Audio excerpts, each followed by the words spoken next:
Hello बच्चों, chemistry class में आपका स्वागत है और मैं हूं आपका केमिस्ट्री टीचर सतीश श्रीवास्तव। तो स्टार्ट करते हैं हम अपनी यूनिट। और हमारी जो यूनिट चल रही है वो है एटॉमिक स्ट्रक्चर। आज मैं इस यूनिट का जो टॉपिक लेकर आया हूं और वो है सोमरफील्ड एटॉमिक मॉडल। तो देखते हैं कि ये मॉडल है क्या। तो एक्चुअल में ये जो एटॉमिक मॉडल है वो बोर थ्योरी के एक लिमिटेशन, और वो लिमिटेशन था क्या कि जो एटॉमिक स्पेक्ट्रम होता है उसमें जितनी लाइंस आनी चाहिए थ्योरी के अनुसार, बोर थ्योरी के अनुसार, उससे कहीं ज़्यादा लाइंस आती हैं। तो इसका मतलब ये हुआ कि बोर ने जितनी ऑर्बिट्स या जितने एनर्जी लेवल्स प्रपोज्ड किए थे एटम में इलेक्ट्रॉन के लिए, उससे कहीं ज़्यादा एनर्जी लेवल्स होते हैं। और उन्हीं एनर्जी लेवल्स के बीच में जो है इलेक्ट्रॉनिक ट्रांजिशन होता है, जिसके कारण एटॉमिक स्पेक्ट्रम में फाइन लाइंस आती हैं। तो इसी को बेसिक कॉन्सेप्ट मानते हुए सोमरफील्ड ने अपना एटॉमिक मॉडल प्रपोज किया। और इस एटॉमिक मॉडल में जो मेन पोस्टुलेट्स दिए, ठीक है, वो हम देखते हैं क्या क्या थे। देखो, पहला जो पोस्टुलेट है उसने ये कहा है कि in atom electron revolves around the nucleus in elliptical orbit, ठीक है, in the place of circular orbit. मतलब उसने कहा कि एटम में इलेक्ट्रॉन जो है वो न्यूक्लियस के चारों ओर, समझ गए ना, एक एलिप्टिकल ऑर्बिट में रिवॉल्व करता है। समझ गए ना, मतलब एक ओवल शेप क्या बनती है, ऑर्बिट, जिसमें इलेक्ट्रॉन कभी न्यूक्लियस के पास आता है तो कभी दूर चला जाता है। मतलब ये है कि इलेक्ट्रॉन की न्यूक्लियस से जो डिस्टेंस है वो चारों तरफ एक सी नहीं होती। तो इस तरह से वो एक क्या बनती है, एलिप्टिकल ऑर्बिट। मतलब हम ये कहें कि electron revolves around the nucleus in elliptical orbit in the place of circular orbit of atom. परमाणु में इलेक्ट्रॉन नाभिक के चारों दीर्घवृत्ताकार, ठीक है, कक्षा में गति करता है। मतलब हम ये कहें कि ये है एक दीर्घवृत्ताकार कक्षा, जिसमें आप देख रहे हैं कि इलेक्ट्रॉन की स्थिति जो है बदल रही है। कभी वो नाभिक के नियरेस्ट होता है, फिर उसकी डिस्टेंस बढ़ती जाती है, फिर पास में आ जाता है, और इस तरह से आप देख रहे हैं कि ओवल शेप ऑर्बिट दिख रही है। इस ऑर्बिट में अगर आप देखें तो आपको दो एक्सेस दिखेंगी। एक जो बड़ी एक्सेस है, समझ गए ना, वो कहलाती है मेजर एक्सिस, और एक माइनर एक्सिस है। तो इस तरह से इलेक्ट्रॉन की जो ऑर्बिट है वो सर्कुलर ना होकर और कैसी दिख रही है, एलिप्टिकल। तो ये पहला कॉन्सेप्ट था, समझ गए ना। इसने ये कहा है कि एटम में इलेक्ट्रॉन सर्कुलर ऑर्बिट में ना घूमकर एलिप्टिकल ऑर्बिट में रिवॉल्व करता है। समझ गए बच्चों। तो पहले ये कॉन्सेप्ट देखें।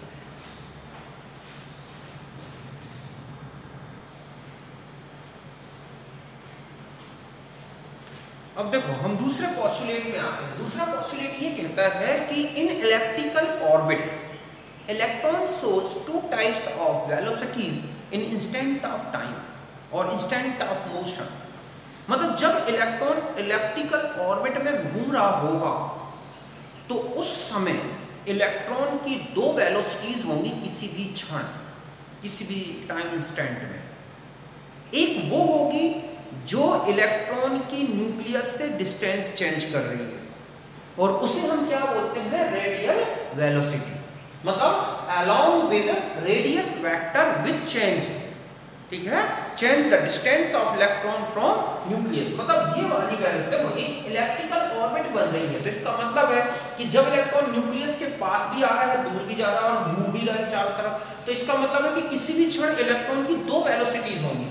एक तो वो जो इलेक्ट्रॉन की न्यूक्लियस से डिस्टेंस चेंज कर रहा है, मतलब यहाँ से ये इतना है तो यहाँ से ये इतना है तो यहाँ से इतना है। तो इसका मतलब है कि जब इलेक्ट्रॉन इस तरह से रिवॉल्व कर रहा होगा तो एक ऐसी वेलोसिटी है जो इलेक्ट्रॉन को दूर या पास ला रही है। जो रेडियस, ये जो है रेडियस वेक्टर, इसके अलोंग में है, इसके अनुदिश है ये जो है, और जस्ट उसी समय दूसरी वेलोसिटी इसको घुमा भी रही है, तो वो है एजीमुथल वेलोसिटी। अर्थात ये वेलोसिटी इलेक्ट्रॉन को जो बिल्कुल रेडियस वेक्टर के परपेंडिकुलर है, तो जब ये इधर है तो इस तरफ होगी, इधर आएगा तो इस तरफ होगी, और इस तरह से ये जो है मतलब है एजीम्यूथल वेलोसिटी, वो इलेक्ट्रॉन को न्यूक्लियस के चारों तरफ रिवॉल्व कर रहा है।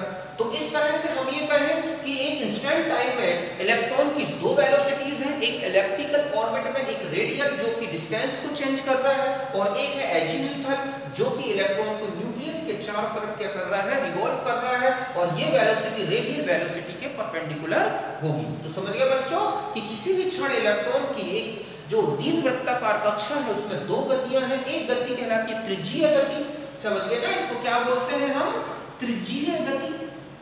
ये जो गति होती है त्रिज्यीय गति, ये इलेक्ट्रॉन की नाभिक से दूरी बढ़ाएगी, क्योंकि जब दीर्घवृत्ताकार मार्ग बनेगा तो इलेक्ट्रॉन नाभिक से दूर भी जा रहा है, पास भी आ रहा है, तो इसका मतलब है कि एक वेलोसिटी तो वो है जो इलेक्ट्रॉन को पास और दूर कर रही है, और उसे हम क्या बोलते हैं, रेडियल वेलोसिटी, त्रिज्यीय।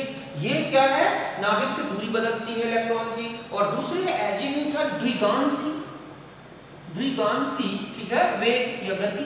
द्विगांशी गति का मतलब है कि वो कक्षा जिसमें इलेक्ट्रॉन जो है घूम रहा है नाभिक के चारों, तो ये जो गति है एजीम्यूथल, वो रेडियल वेलोसिटी के जस्ट परपेंडिकुलर है, और यही गति क्या करती है, इलेक्ट्रॉन को न्यूक्लियस के चारों तरफ इस तरह से घुमाती है, तो वो कहलाती है एजीम्यूथल। वो हर क्षण रेडियल वेलोसिटी के परपेंडिकुलर बनी रहेगी, इसलिए वो जो ऑर्बिट है वो इस तरह से एक इलेप्टिकल बन जाता है। तो समझ गए ना, तो इस तरह से इलेक्ट्रॉन की किसी भी क्षण टाइम इंस्टेंट में दो वेलोसिटीज होंगी, किसमें, इलेप्टिकल ऑर्बिट में, और एक रेडियल जो कि न्यूक्लियस इलेक्ट्रॉन की डिस्टेंस चेंज कर रही है, और दूसरी वेलोसिटी एजीम्यूथल जो इलेक्ट्रॉन को न्यूक्लियस के चारों तरफ रिवॉल्व कर रही है। तो आप इस डायग्राम को बना लें।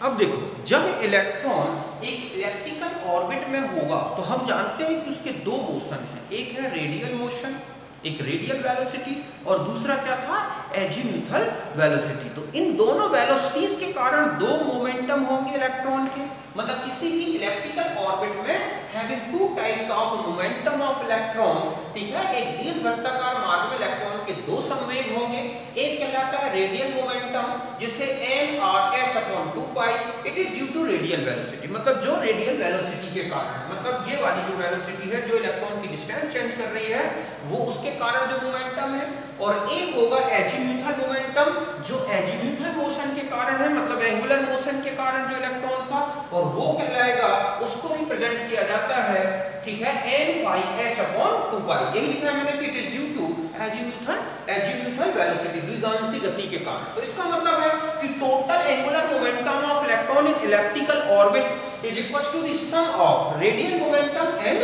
Azimuthal momentum. इस तरह से एक इलेप्टिकल ऑर्बिट में इलेक्ट्रॉन का जो कुल कोणीय संवेग, जिसे हम nh/2π से रिप्रेजेंट कर रहे हैं, वो रेडियल मोमेंटम और एजीम्यूथल मोमेंटम के सम के बराबर होगा। तो इस तरह से हम देखेंगे कि n इक्वल टू होगा nr प्लस n⁵, जहां nr क्या है, रेडियल क्वांटम नंबर, और n⁵ कहलाता है एजीम्यूथल क्वांटम नंबर।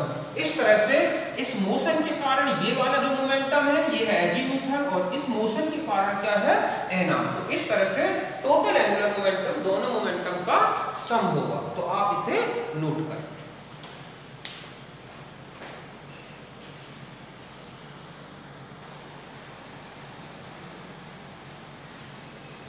अब आप नेक्स्ट देखें, देखो ये जो nr है और n⁵, इनका जो सम है वो लेंथ ऑफ मेजर एक्सिस के बराबर होगा, क्योंकि nr जितना ज्यादा होगा और जितना ज्यादा n⁵ होगा, ये जो ऑर्बिट है इलेप्टिकल ऑर्बिट उतनी बड़ी हो जाएगी। ऐसे में जो मेजर जो लेंथ है, मेजर एक्सिस की जो लेंथ है वो दोनों पे डिपेंड करेगी, और जो माइनर एक्सिस है वो इस इलेप्टिकल ऑर्बिट की माइनर एक्सिस जो है वो जो है किस पर डिपेंड करती है, n⁵ पर, अर्थात एजीम्यूथल वेक्टर पर। ये बड़ा है, ठीक है, तो ऑर्बिट भी बड़ी हो जाएगी और ज्यादा इलेप्टिकल हो जाएगी। तो इस तरह से जो है दोनों वैल्यूज पर डिपेंड करती है लेंथ ऑफ मेजर एक्सिस, और ये जो है लेंथ ऑफ माइनर एक्सिस केवल इस पर डिपेंड करती है, अर्थात दीर्घ अक्ष की लंबाई बटा लघु अक्ष की लंबाई। अब हम आते हैं कि ये किस पर डिपेंड करेंगे। तो देखो, अगर कोई भी वैल्यू n की दी गई है तो nr स्टार्ट करना है 0 से n-1 तक, और n⁵ लेना है n से 1 तक।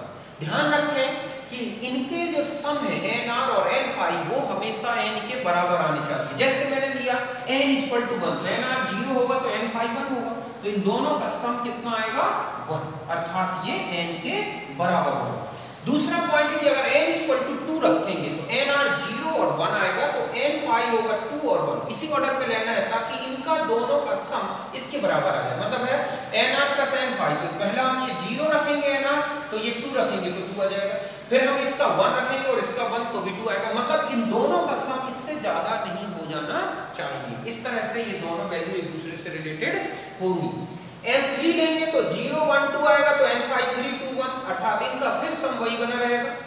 समझ गए ना? इसका मतलब है कि इसमें 1 टाइप का मोशन होगा तो इसमें 2 टाइप का मोशन होगा, तो इसमें 3 टाइप्स का। भी हम देखेंगे कि ये जो ऑर्बिट्स है इलिप्टिकल ऑर्बिट कब बड़ी होगी, कब छोटी होगी और कब सर्कुलर हो जाएगी। तो इस तरह से आपको n r और n phi की वैल्यू याद रखनी है। समझ गए ना बच्चों? तो पहले आप इसे नोट कर लें। मैंने यही बताया है कि ये जो लेंथ है, ठीक है, उसे ln कैपिटल Ln से रिप्रेजेंट कर रहा है जो nr, और n phi पे डिपेंड करती है, और ये जो लेंथ है वो मेजर एक्सिस की है जो n और स्मॉल m से रिप्रेजेंट की है वो n phi पे डिपेंड करेगी। तो आप इसका डायग्राम बना लें।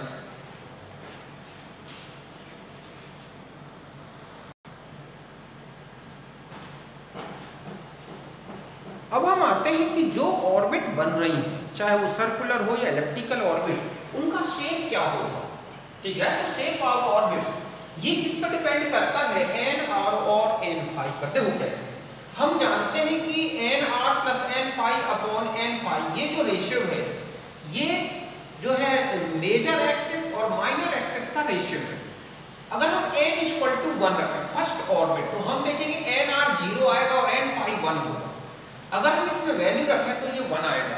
इसका मतलब उस समय जो मेजर एक्सिस और माइनर एक्सिस है वो क्या होगी, बराबर हो जाएंगी। इसका मतलब ये हुआ कि उस समय जो इलेक्ट्रॉन का जो मोशन होगा वो केवल सर्कुलर मोशन होगा, मतलब एक एजीमुथल मोशन होगा, उसमें रेडियल मोशन नहीं होगा, अर्थात इलेक्ट्रॉन की न्यूक्लियस से डिस्टेंस चेंज नहीं होगी। फर्स्ट ऑर्बिट में केवल एक ही मोशन है और वो है एजीमुथल अर्थात सर्कुलर मोशन होगा। ठीक है, इस तरह से वो ऑर्बिट कैसी हो जाएगी, सर्कुलर।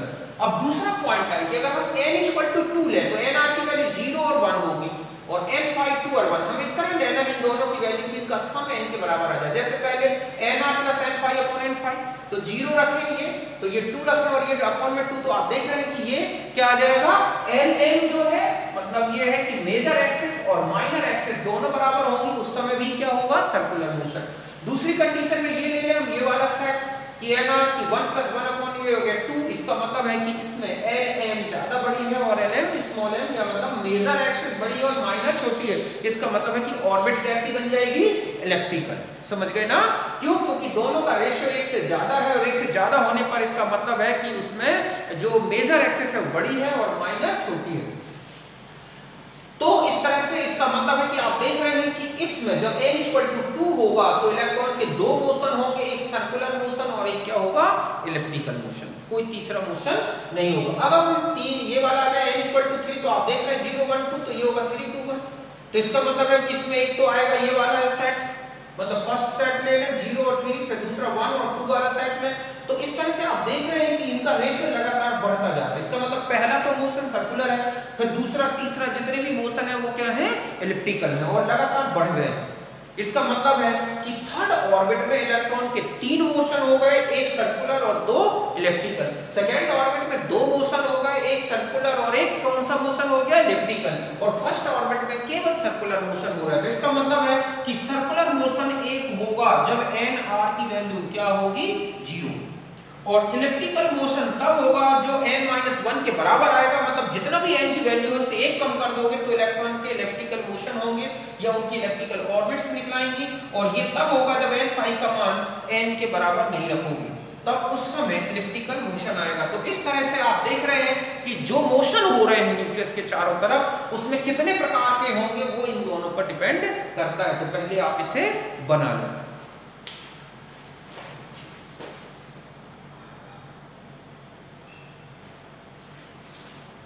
अब देखो हम एक शॉर्ट में देखें कि n अगर 1 है तो 1 ऑर्बिट होगी, वो होगी सर्कुलर। क्यों? क्योंकि अभी आपने प्रूव करके देखा N2 अगर 2 है तो 2 ऑर्बिट्स होंगी, एक सर्कुलर और इलेप्टिकल, मतलब 2 एनर्जी लेवल्स हो जाएंगे। सेकंड ऑर्बिट में 2 एनर्जी लेवल, फर्स्ट में एक ही एनर्जी। N3 लगोगे तो 3 ऑर्बिट्स बनेंगे, सर्कुलर और 2 इलेप्टिकल। इसका मतलब है कि थर्ड एनर्जी लेवल में 3 एनर्जी लेवल्स होंगे, मतलब 3 सबसेल्स होंगे। N4 है तो 4 ऑर्बिट्स होंगे सर्कुलर और 3 इलिप्टिकल्स और 4 एनर्जी लेवल्स होंगे फोर्थ में। इस तरह से total energy level in any value of n equals to the n, मतलब किसी भी n वैल्यू में कितने एनर्जी लेवल होंगे वो ध्यान रखना है, जितने उसके वैल्यू हैं उतने, मतलब फर्स्ट में एक एनर्जी लेवल, दूसरे में 2, तीसरे में 3, चौथे में। तो n1 है तो nr 0 होगा, मतलब उसमें s, n इक्वल टू 2 है तो nr 0 1 मतलब s और p, nr 3 है तो 0 1 2 sp d, और n4 है तो nr की वैल्यू 0 1 2 3, मतलब nr को ही n यहां दिया गया है तो sp d। इसका मतलब है कि इस तरह से फर्स्ट में एक ही सबसेल अर्थात एक ही एनर्जी लेवल, दूसरे में 2 सबसेल, तीसरे में 3 सबसेल और चौथे में 4 सबसेल्स होंगे। तो इस तरह से ये जो है हम ये कहें कि समरफील्ड थ्योरी जो है mainly related to the presence of subshell in orbit, मतलब ये जो थ्योरी है समरफील्ड की वो किसी ऑर्बिट में सबसेल को बताती है। अब मैं कुछ पॉइंट्स बता दूं, नोट करके लिखना है आपको, जैसे कि n5 वैल्यू 0 नहीं होगी, ऐसे में इलेक्ट्रॉन लीनियर मोशन करेगा। क्यों? क्योंकि उसमें फिर मेजर एक्सिस भर रह जाएगी, माइनर 0, तो linear motion straight line motion होगा। n5 की वैल्यू इससे बड़ी नहीं हो सकती n से, क्यों? क्योंकि ऐसे में इसकी वैल्यू n और ये इसका रेशियो 1 से कम आएगा, और ऐसे में इलेक्ट्रिकल मोशन नहीं होगा, अर्थात मेजर एक्सिस छोटी और माइनर बड़ी हो जाएगी। फिर तीसरा है कि ये दोनों बराबर होंगे तो सर्कुलर मोशन, और अगर ये इससे छोटा है तो इलेक्ट्रिकल मोशन होगा। तो इस तरह से कुछ पॉइंट्स नोट कर लें, ठीक है।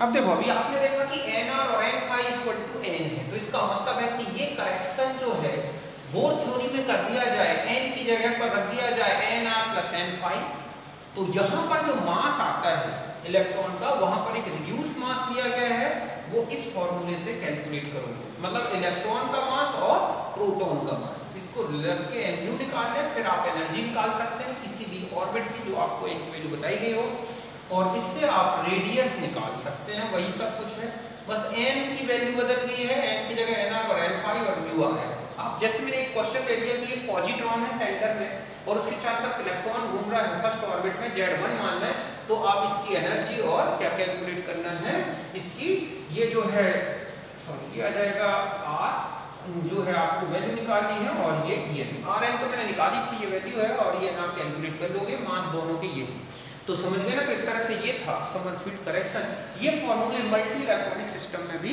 यूज होते हैं, समझ गए ना। तो अब आप इसको अच्छी तरह से कैलकुलेट करें, सॉल्व करें, इनसे रिलेटेड क्वेश्चंस करें। तो हम मिलते हैं नेक्स्ट वीडियो में, थैंक यू, बाय।